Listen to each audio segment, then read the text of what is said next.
How's it going, guys? Welcome back to the channel. Just a quick little video on the Subaru.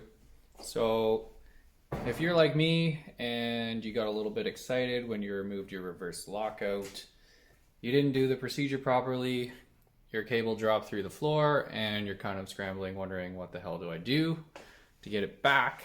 This is a quick video to show you how to do that. It's super simple, so don't panic. So if you're sitting in your car and you're at this stage, this is your reverse lockout.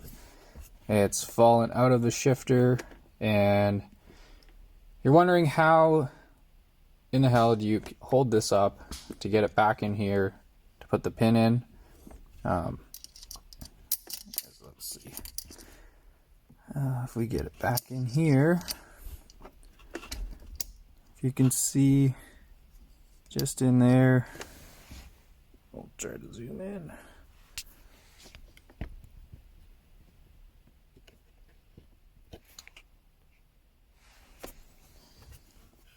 You can see that it's not tall enough, and it's just not going to make it up there. There's no way to pull it. There's grease everywhere. Your fingers are slippery, and you're starting to get frustrated. Yeah, I'll show you how to get over this.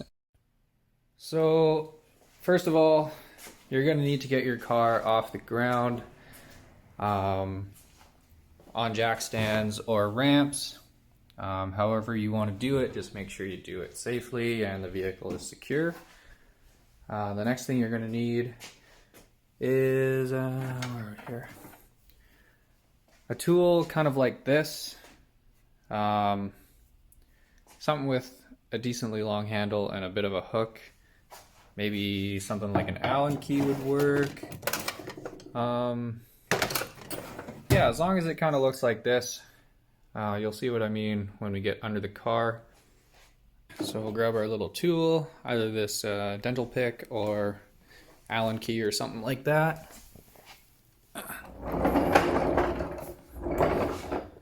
We've got our car in the air, so we'll just get under it real quick.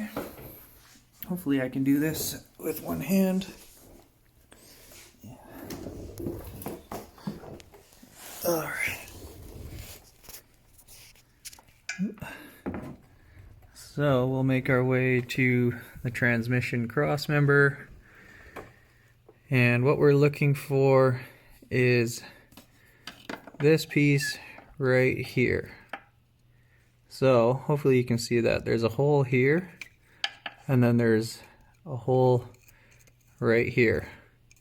So essentially all we want to do is take our tool and push this up and lock it in place in that little hole, and that will give us enough room on the top side to get the cable back in the shifter. So we'll move up to the top and I'll show you what that looks like when you slide this lever.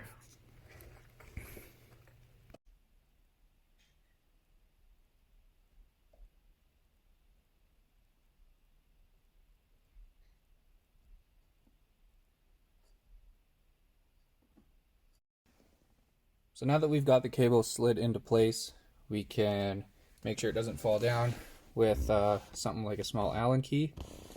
And since we've got our tool holding it into reverse, you won't actually be able to pull this up. Oh, or maybe you can if the tool falls out. But now at this point, just put it into reverse. Then the cable will be up. You can take your pin out and you can continue installing your reverse lockout or whatever you were doing. So that's how you get your reverse lockout cable back into the shifter.